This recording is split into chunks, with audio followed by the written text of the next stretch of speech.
Hi, in this video we're going to take a look at the Settings app and look at some of the most useful basic settings options that exist.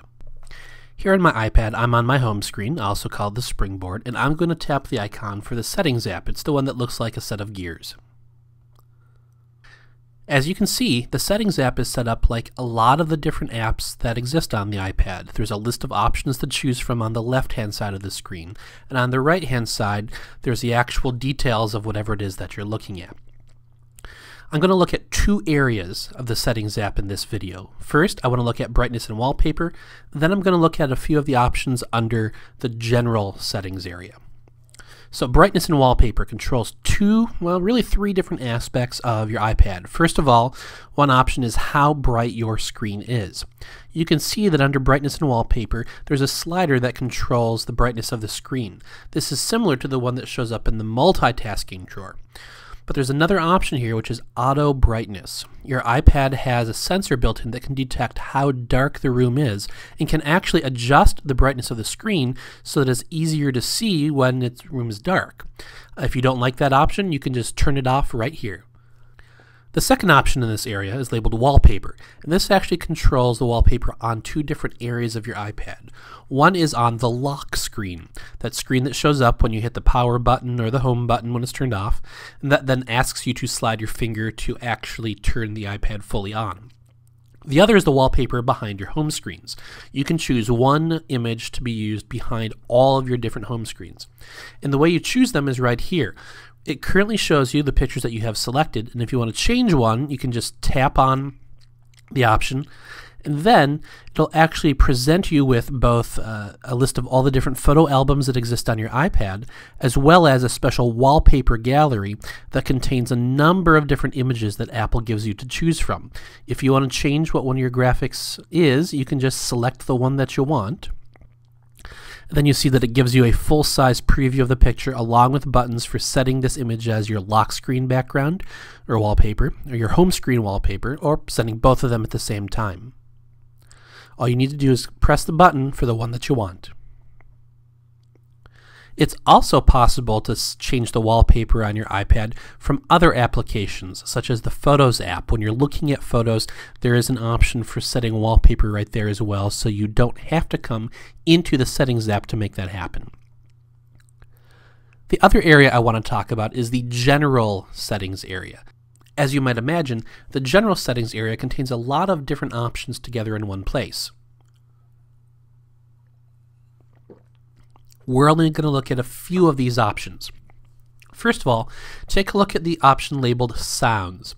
When you open that up, you get a couple of different options. First of all, one is the overall volume of ringers and alerts. So when the iPad is trying to get your attention, how loud should it be? You can set this to be one sound level that's consistent, or if you turn on the change with buttons option, the sound of those ringers and alerts will change depending upon how loud you've set the iPad to be using the volume switches. It's sort of your choice as to what you prefer. You can also see that you've got options for changing the sound on a number of different things that happen on your iPad. So for example, when you get a new mail, or when a mail actually gets sent from your mail program, or when there's an alert on your calendar. You can change what those sound like simply by tapping on those options and then looking through the list. Some of them are labeled alert tones, some are labeled ringtones. If you want to preview and select one, all you have to do is tap it, and you'll get to hear a little preview, and then that will be chosen. There are also two options available at the bottom of this screen that might be very useful. One is a setting that controls whether the iPad makes a locking and unlocking sound when you swipe your finger on the lock screen and when you turn it off. The other is an option that controls whether typing on the keyboard makes little clicking sounds. I personally find that one kind of annoying, so I have that turned off on mine. Those are the options for sound. Notice there is an option here for network. In a different video we're going to talk about how to use Wi-Fi and choose a Wi-Fi network, so we're not going to talk about that here. This is also where the Bluetooth options are. In a different video we'll talk about using a Bluetooth keyboard with your iPad, and you would need to come here to set up your iPad for the Bluetooth keyboard and to then turn on Bluetooth when you're ready to use it. The more interesting options for our purposes are those down here. Notice the one labeled Auto Lock. Auto Lock controls how long it takes your iPad to go to sleep when you're not using it. Right now I have it set to never because that's really easier when I'm making these videos, but you have a few different choices from 2 minutes to 15 minutes, and I usually leave it on 2 minutes. The shorter the time, the better the battery savings you get because the less it's just sitting there doing nothing. You'll also notice here's an option for passcode lock. By default, the iPad doesn't have any real security set up. Yes, you have to swipe your finger on the lock screen to get into it, but that's not really security. That's to prevent you from accidentally touching the screen. But the passcode lock option allows you to set a 4-digit secret code that must be entered before the iPad can be used. This is an optional setting, and you can turn it on depending upon how strongly you feel about needing to have your iPad secure. Also, in a previous video we talked about the iPad smart covers made by Apple. Here's the option for controlling whether opening and closing your cover will actually turn on or turn off the iPad. And by default that's turned on because that's one of the features of the smart cover, but you can also turn that off if you want to actually have to press the button to turn it on. I've also talked about the side switch, which is a switch on the side of your iPad, which by default is set up to be used as a mute button. Here's the setting that allows you to control what that actually does. I like to have it as a lock rotation because personally I find that more useful, and you can choose which one you want. And remember, whatever your side switch is set to, the other function shows up in your multitasking drawer. So if my side switch is set to lock rotation, that means my multitasking drawer has a button for muting. Also, we've talked about multitasking gestures in a different video. Here's the option where you can control whether they're turned on or not. On an iPad 3, I believe these are actually already turned on, and actually probably on some recent iPad 2s. But if you've had your iPad 2 for quite a while, this option might be turned off.